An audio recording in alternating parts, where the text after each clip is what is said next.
오늘 본문에서도 예수님에 대한 논쟁이 계속되고 있습니다. 지금 우리나라는 내년 3월 대통령 선거를 앞두고 후보자들에 대한 인물 검증이 뜨겁습니다. 자기들이 지지하는 후보들에 대하여 힘을 모아 선거 운동을 준비하고 있죠. 또 반대로 상대편 후보에 대해서는 비판을 가하고 작은 잘못이라도 없는가, 털어서 먼지 안 나는 사람이 있느냐 그랬는데 부지런히 털고 또 돋보기로 그 인물에 대해서 검증하는 일이 한창입니다. 예수님도 마찬가지였습니다. 예수님은 공생애를 시작하시면서부터 십자가에 못 박혀 돌아가실 때까지 거의 3년 동안 많은 유대인들이 예수님에 대하여 검증 작업을 했습니다. 과연 저 예수가 누구인가? 또 일각에서는 메시아라고 하는데, 그리스도라고 하는데 과연 그리스도가 맞느냐?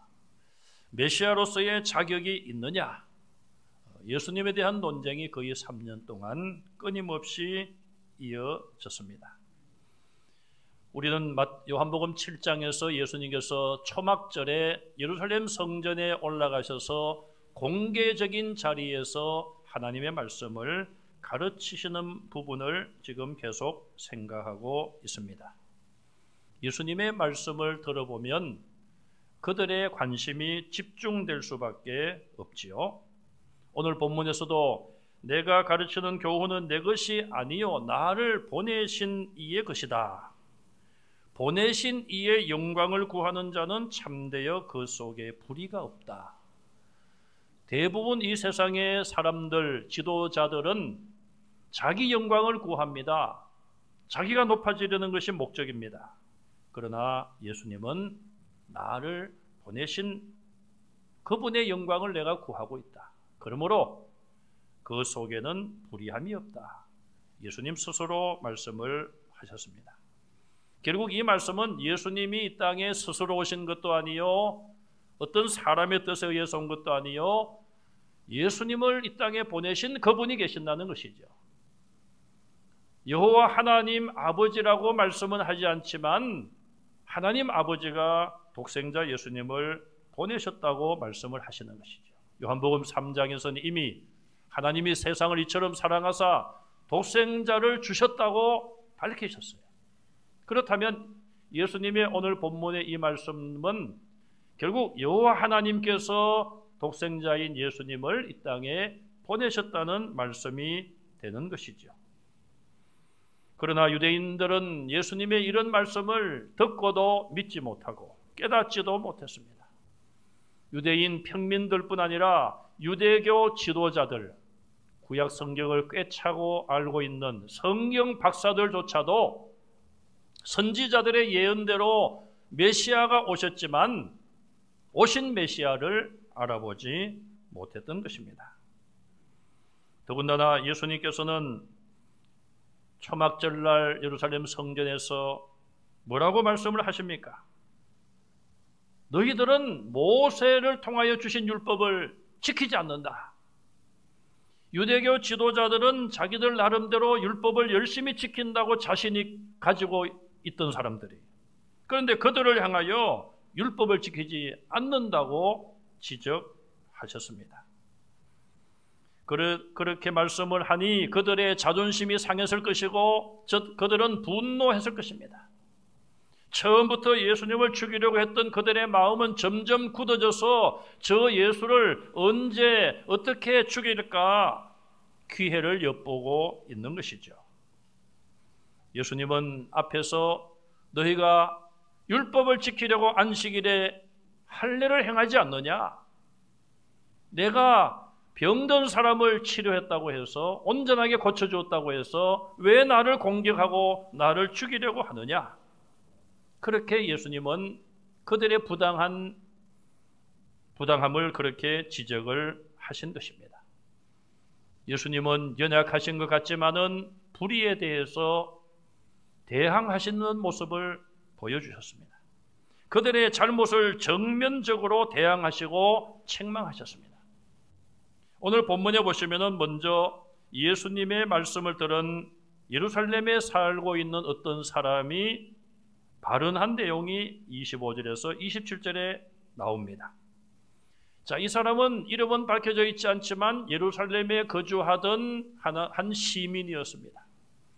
이 사람은 이스라엘 사람들 중에 예루살렘에 있던 대부분의 사람들의 말을 대변하는 말이라고 볼 수가 있습니다.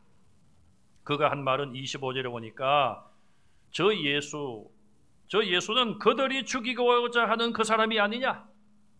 자, 그들이 죽이고자, 그들은 누구를 말합니까? 26절에 보면은 당국자라고 말하고 있어요. 이 당국자라는 표현은 지금으로 말한다면은 고위 공무원급이다, 그렇게 말할 수 있습니다만, 그 당시 이스라엘 나라는 유대교의 지도자들을 말합니다. 종교적으로, 정치적으로 큰 힘을 가지고 있었던 유대교의 지도자들. 자, 그들이 죽이려고 하는 그 사람이 아니냐, 예수가 아니냐, 그렇게 이야기를 하고 있죠. 그러면서 이 사람은 무슨 이야기를 합니까? 아니, 유대교 권력자들, 당국자들이 예수를 잡아서 죽이려고 지금까지 생각하고 마음을 가지고 있는데 왜 저렇게 공개적인 자리에서 말씀을 전하고 너희는 율법을 지키지 않느냐고 그렇게 책망하고 있는데도 왜 가만히 두느냐, 이 말이에요. 그러면서 하는 얘기가 무엇입니까? 혹시 저들이 예수를 그리스도라고 생각하는 것 아닌가? 예수를 그리스도라고 생각하는 것 아닌가? 처음에는 예수를 죽이려고 했다가 이제 저들의 마음이 바뀌어져서 예수를 그리스도라고 인정하고 믿는 것이 아닌가? 그렇게 말을 하고 있는 것이죠. 그러면서 거기에 대해서 평가를 하는 것입니다. 어떻게 평가합니까? 우리가 저 예수를 잘 알고 있다. 우리가 저 예수에 대해서 잘 알고 있는데 저 부모를 알고 있으며 그가 어디에서 태어났고 그의 모든 성장 과정을 우리가 다 알고 있는데 이 말은 예수는 메시아가 아니란 말이에요. 여러분, 얼마나 이 예루살렘에 살고 있는 이 보통 사람들의 생각이 교만하고 잘못되었습니까? 먼저는 앞에서도 우리가 생각했지만 내가 저 부모를 안다? 내가 예수에 대해서 다 안다? 저 사람의 어린 시절을 내가 다 보았다? 그렇다고 해서 그 사람을 다 아는 것입니까? 지금 이들이 말하는 내가 예수에 대해서 다 안다는 것이 진정으로 알고 있는 것인가? 전혀 알고 있지 못하다는 것이죠. 또 한 가지는 그러면 이들의 생각에 유대교 지도자들이 저 예수를 혹시 그리스도가 아니냐 생각이 바뀌어진 것이 아닌가? 그렇다면 지도자들의 말을 따라야 되지 않겠습니까? 자기들은 평민들이고 평신도들이에요. 유대교 지도자들이 예수를 그리스도라고 저렇게 생각하는 것 아닌가? 그렇다면 우리도 다시 한번 생각을 고쳐서 예수를 그리스도라고 생각해야 되는 것이 아닌가? 이렇게 말해야지 정상이라 이 말이에요. 그런데 이들은 교만해져서 종교 지도자들, 유대교 지도자들이 오판하고 있지 않는가? 우리가 저 예수를 너무나도 잘 알고 저런 사람은 메시아가 아닌데 왜 지금 유대교 지도자들은 멈칫거리고 가만히 있느냐? 얼마나 그들의 말이 잘못되고 교만한지를 알 수가 있습니다. 유대인들은 지도자나 평민들이나 메시아가 어디에서 태어날 것을 성경을 통하여 알고 있었습니다. 마태복음 2장 4절 6절, 미가서 5장 말씀을 인용한 말씀이죠. 예수님이 베들레헴에서 태어나실 것을 그들은 성경을 통해서 이미 알고 있었습니다. 그런데 27절 하반절에 그들의 말을 보면 그리스도께서 오실 때에는 어디서 오시는지 아는 자가 없으리라. 그들은 분명히 지식적으로는 알고 있으면서 왜 이런 말을 했을까요? 그리스도께서 오실 때 어디서 오시는지 알 수가 없다. 자, 이런 말을 하는 것은 이사야서 7장 14절에 보시면은 처녀가 잉태하여 아들을 낳으리니 이름을 임마누엘이라 하리라. 그 말씀을 그들이 그대로 믿는 표현이에요. 자, 처녀가 잉태하여 아들을 낳는다? 얼마나 이것은 알기 어려운 일이며 비밀스러운 일인지 모릅니다. 이렇게 예언이 되었지만 과연 언제 누구를 통하여 이 일이 이루어질 것인가? 우리가 사복음서를 보면 그 사실을 아는 사람이 몇 사람 안 돼요. 마리아가 천사의 말을 들었죠. 그 남편 요셉이 또한 천사의 말을 들어서 알죠. 몇 사람밖에 알지 못하는 거예요. 결국 그리스도가 언제 어디서 오실는지 알 수 없다. 이 표현은 동정녀를 통하여 이 세상에 온다는 그 비밀스러운 일에 대한 말씀으로 이해를 해야 될 것입니다. 어쨌든 그들은 예루살렘에 살고 있는 시민들이었어요. 우리나라로 말하면은 서울특별시에 살고 있는 시민들이죠. 우리가 그래도 서울특별시, 아직도 특별시란 말을 씁니까? 저도 옛날에는 서울특별시에 살았습니다만은, 그래서 서울로 제가 편지 보낼 때는 특별이라는 말을 빼버려요. 서울시, 파주시나 서울시나 똑같은 시지. 요즘은 또 옛날에는 부산 직할시 그랬는데 그게 또 광역시로 바뀌었나요? 자꾸 바뀌어지니까 어쨌든 서울 시민들 나름대로 자부심이 있지 않겠어요? 예루살렘 시민들 자부심이 있을 겁니다. 예루살렘 성전이 우리가 사는 이 지역에 있고 예루살렘은 이스라엘의 수도요 중심이요. 또 영적인 중심지다. 이런 대단한 자부심이 있었을 거예요. 여러분, 그런 자부심이 있다고 해서 무슨 유익이 있습니까? 그들이 하는 말을 들어보면 전혀 예수님에 대해서 알지 못하는 영적으로 어두운 자리에 있음을 볼 수가 있습니다. 그들만이 어두운 것이 아니라 지도자들까지도 부패해서 메시아가 오셨지만 예수님을 메시아로 알아보지 못하고 처음부터 3년 내내 예수님을 죽이려는 생각을 버리지 못했습니다. 두 번째로 28절 29절에 보시면 예수님의 말씀이 나옵니다. 예수님은 성전에서 계속 가르치시면서 사람들이 자기 자신을 놓고 논쟁하는 것을 이미 다 알고 계셨어요. 그래서 말씀하십니다. 너희가 나에 대해서 다 알고 있다고? 내가 어디서 온 것도 아느냐? 그들이 알고 있다는 그런 부분을 주님은 이미 아시고 그것을 말씀하시면서 그러나 나는 스스로 온 것도 아니요 나를 보내신 분이 계신다. 나를 보내신 그분을 나는 알지만은 너희들은 모른다. 이렇게 말씀하셨습니다. 우리가 예수에 대해서 다 안다 이렇게 그들은 말했지만 예수님은 아니다. 나를 보내신 분을 너희는 모른다. 이렇게 말씀을 하셨습니다. 그분은 참되시고 그렇게 말씀하죠. 그분은 참되시다. 나를 보내신 분은 참되어서 선지자를 통하여 약속한 메시아를 보내주겠다는 그 약속을 이미 이루신 분이다. 그 약속대로 아버지가 나를 보내셨고 나는 그 약속을 이루기 위해서 이 땅에 메시아로 왔다. 예수님은 지금 이 말씀을 하고 계시는 것이죠. 그분이 나를 보내셨다. 나는 그분에게서 났다. 예수님을 보내신 독생자를 보내신 아버지와 아들의 관계를 지금 이야기하고 있는 것입니다.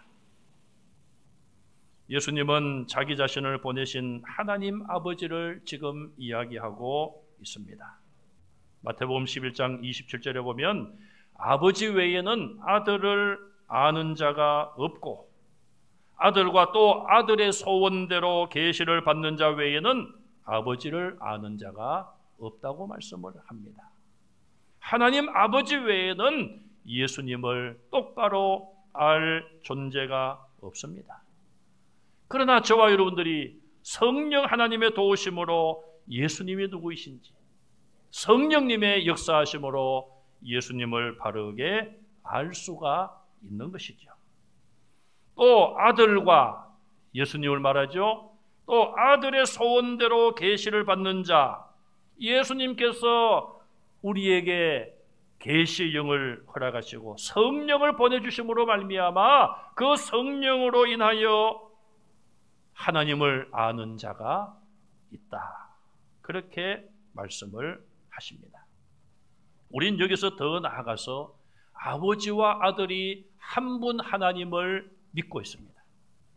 그러나 지금 예수님이 이 말씀을 하시는 그 상황에서는 유대인들이 하나님 아버지가 예수님을 메시아로 보낸 것조차도 믿지 못하는데, 나는 아버지와 하나다, 이 말씀을 예수님이 하신 적은 있지만은 그것을 받아들이기에는 그들의 믿음은 너무나도 연약한 것이었습니다.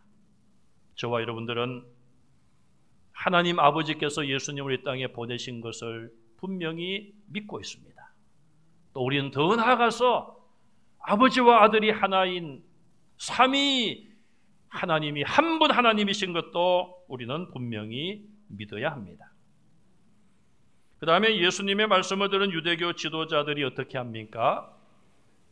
예수가 성전에 와서 이런저런 말을 하고 지금 군중들을 선동한다, 이런 보고가 들어가지 않았겠습니까? 그랬더니 대제사장들과 바리새인들, 대표적인 유대교의 지도자들, 권력자들이 사람을 보내서 예수님을 잡으려고 시도했습니다. 이미 예수님의 사역 초기부터 그들은 예수님을 잡으려고 했고 7장에 와서도 1절과 25절, 30절, 32절, 44절을 쭉 보시면 계속하여 그들의 목적은 예수님을 잡아서 죽이는 것이었습니다. 그러나 그들이 시도를 했지만 예수님을 잡지 못했더라. 그 이유는 아직 예수님의 때가 이르지 않았기 때문이라. 그렇게 말씀하고 있습니다. 3년 동안 그들은 예수님을 잡아 죽이려고 했어요. 그러나 그들의 뜻대로 되지 않았습니다. 그들이 원하는 시간에 그들이 원하는 일을 하지 못했습니다. 마태복음 10장 29절에 보면 참새 2마리가 한 아사리온에 팔리는 것도 아버지께서 허락하시지 아니하시면 그 하나도 땅에 떨어지지 않는다. 그렇게 말씀했어요. 겨울이 되면은 참새들이 얼어 죽을 수도 있고요. 또 참새도 시력이 좀 나쁜 참새가 있는지 유리문을 잘 닦아 놓으면은 이 참새가 유리가 있는 줄 모르고 전속력으로 비행을 하다가 탁 부딪혀서 떨어져서 죽는 경우들이 들어 있습니다.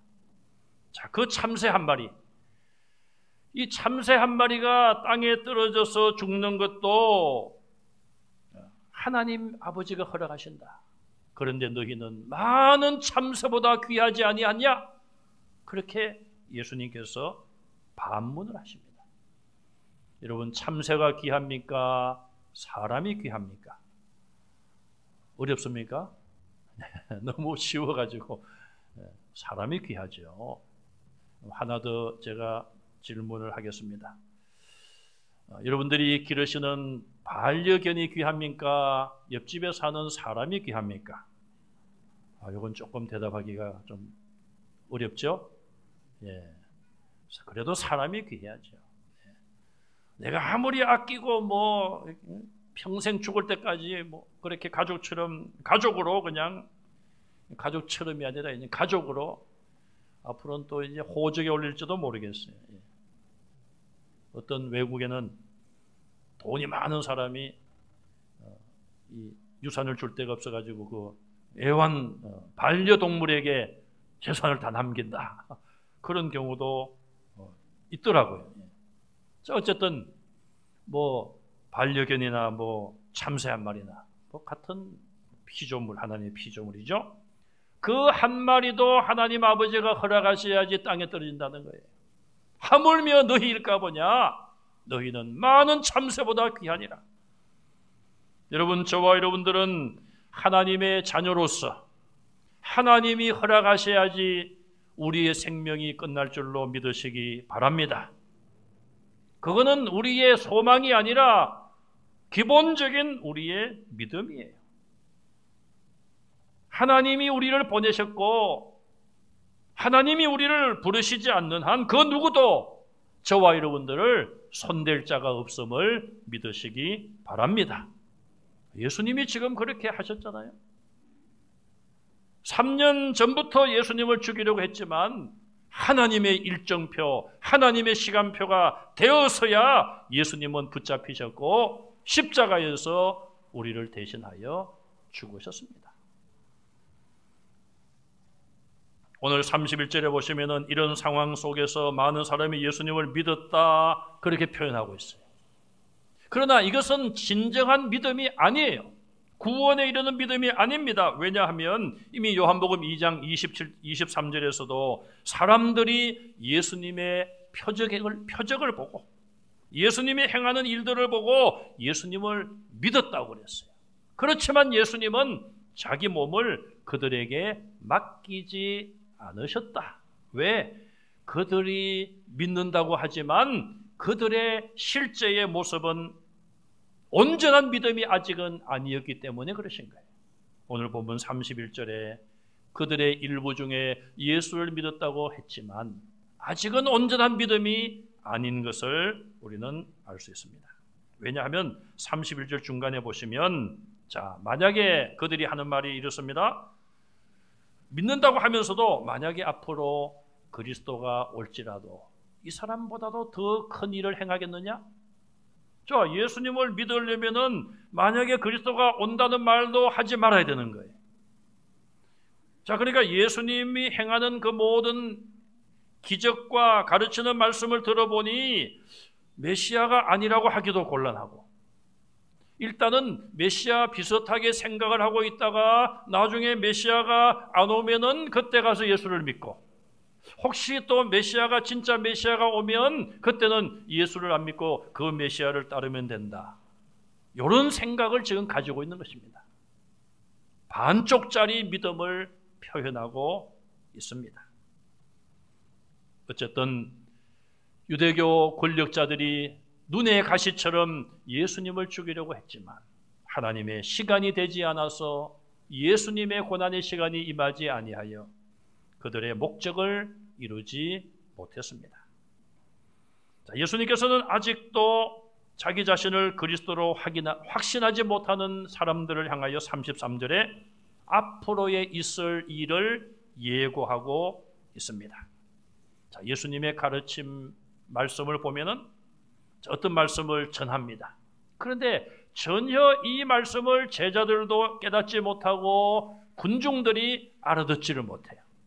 그래도 예수님은 계속하여 앞으로 예수님이 가셔야 될 길을 그들에게 제시하시고 장래에 하실 일들을 그들에게 말씀하시는 것을 볼 수 있어요. 오늘 본문에서도 마찬가지입니다. 예수님이 뭐라고 말씀하십니까? 33절에 내가 너희와 조금 더 함께 있으리라. 그리고 나서 그 후에 나를 보내신 이에게로 돌아가리라. 너희가 나를 찾아도 찾을 수 없고 만나지 못하고 내가 가 있는 곳에 오지도 못하리라. 이 말씀은 예수님께서 앞으로 이제 몇 개월이 지나서 십자가에서 우리를 위하여 대신 죽으시고 부활하시고 40일 동안 이 땅에 계시다가 하나님 보좌로 올라가시는 것을 미리 말씀하고 있는 것입니다.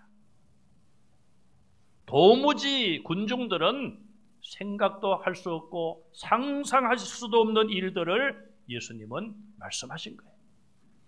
여러분, 예수님은 참이십니다. 불의와 거짓이 없는 분이에요. 이렇게 말씀하신 모든 것을 때가 되면은 다 성취하신 분이에요. 제자들이 3년 동안 다니면서 예수님 말씀을 듣고 저게 무슨 말씀인지 모르겠다. 그냥 마음속에 그냥 한 구석에 그냥 두고 지나갑니다. 나중에 그들이 성령을 받고 보니까 그때 들었던 말씀이 깨달아지는 거예요. 그때 예수님께서 이거를 가지고 말씀하셨구나. 저와 여러분들도 마찬가지입니다. 때로는 말씀을 읽고 들을 때에 깨닫기 어려운 말씀도 있어요. 그러나 하나님께서 은혜를 주시고 성령으로 우리에게 깨닫게 해주실 줄 믿으시기 바랍니다. 우리가 지난번에 그 말씀을 생각했잖아요. 예수님이 이런 말씀을 하시자 12제자가 아닌 다른 제자들이 야, 이게 너무 어렵다. 예수가 하는 말씀이 너무 어렵다. 누가 이거를 알아듣겠느냐. 그리고는 많은 사람이 예수님을 떠났다고 그랬어요. 그때 예수님께서 얼마나 마음이 서운하시겠어요. 너희도 가려느냐. 12사도에게 묻잖아요. 너희도 가려느냐. 영생의 말씀이 주께 계시오니 우리가 누구에게로 가오리까? 누구에게로 가겠습니까? 그런 고백을 했습니다. 때로는 이해하기 어려운 말씀이지만 생명의 말씀, 영생의 말씀이 주께 있사오니 우리가 누구에게로 가겠습니까? 저와 여러분들의 고백이 되기를 간절히 바랍니다. 그 당시에는 모르지만은 예수님의 이 말씀을 그 당시에는 깨닫지 못했지만 이제 몇 개월이 지나고 십자가에서 직접 달려 죽으시고 무덤까지 내려가시고 3일째 되는 날 죽음을 이기고 부활하시고 40일 동안 많은 사람들에게 11번 이상을 나타나여 보여주시고 많은 사람들이 보는 앞에서 하늘로 올려워 가신 예수님, 제자들에게 군중들에게 하신 말씀을 예수님은 다 성취하셨습니다. 예수님은 오늘 본문에서 나를 보내신 이가 계신다. 이사야서 6장에 보면 이사야 선지자가 우시야 왕이 죽던 나라의 위기 때에 성전에 가서 기도합니다. 성전에서 환상을 봅니다. 하늘 보자, 영광스러운 보좌를 봅니다. 천사들이 거룩하다, 거룩하다, 거룩하다 날면서 찬송하는 모습을 봐요. 그리고 그가 고백합니다. 나는 이제 망하게 되었다. 내가 입술이 부정한 죄인인데 하나님의 영광을 보았다. 나는 이제 죽을 수밖에 없다. 천사가 그때 제단에 핀 숯을 가져다가 입술에 대면서 이제 너의 악이 제하여 졌노라. 그때 들려오는 음성이 있었습니다. 우리가 누구를 보내며 누가 우리를 위하여 갈고, 하나님의 음성이 들려올 때에 이사야 선지자가 내가 여기 있나이다. 나를 보내소서. 그렇게 이사야 선지자가 하나님의 소명에 순종합니다. 예수님은 하나님의 아들이시고 성자 하나님이신 분이에요. 죄인 이사야가 하나님의 부르심을 받는 장면을 제가 소개했습니다. 그러나 예수님께는 그런 절차가 필요가 없습니다. 거룩하신 하나님이십니다. 하나님 아버지께서 아담과 하와가 범죄하고 불순종하여 그들이 하나님을 등지고 죽음이 왔고 멸망이 그들에게 임했습니다. 뭐 말 안 듣는 피조물들 그냥 내버려 두셔도 되지만 하나님이 사랑하셔서 어떻게 하면 저들을 살려야 될 텐데, 죄 없는 온전한 제물이 있어야 되는데, 짐승은 양이나 소나 염소는 일시적으로 죄인들의 죄를 덮어줄 뿐이지 죄인들의 죄를 씻을 수는 없잖아요. 어떻게 하면 저 죄인들의 죄를 온전하게 씻을 것인가? 누가 제물이 될 것인가? 죄 없는 제물이 될 것인가? 성자 하나님, 하나님의 아들 예수님께서 제가 제물이 되겠습니다. 스스로 하나님의 자리를 내려오시고 인간의 몸으로 이 땅에 오셨습니다. 죄가 없어야 되었기 때문에 동정녀 마리아의 몸에 성령으로 잉태되어야 하신 것입니다. 하나님의 보내심을 받았다는 예수님의 이 말씀은 나는 보낸 분의 내게 주신 사명이 있다는 거예요. 여러분, 대사로 파견이 되면은 그 대사는 자기 조국을 대표하고 조국에서 자기를 보낸 대통령이나 수상이나 그 최고의 권력자로부터 사명을 받아서 가는 거 아닙니까? 사명이 있는 거예요. 대사 혹은 특사라고 하죠. 특사. 특별한 사명을 가지고 보냄을 받은 자예요. 그리고 그 사명을 완수하기 위해서는 고난도 있고 어려움도 환난도 있습니다. 또 그 파송받은 자, 보냄받은 자는 자기를 높여서는 안 되는 거예요.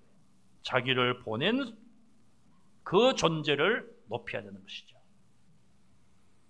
그리고 보낸 사람의 말만 전해야 되는 것입니다. 보내심을 받은 예수님은 33절에 나를 보내신 이에게로 돌아간다고 예고합니다.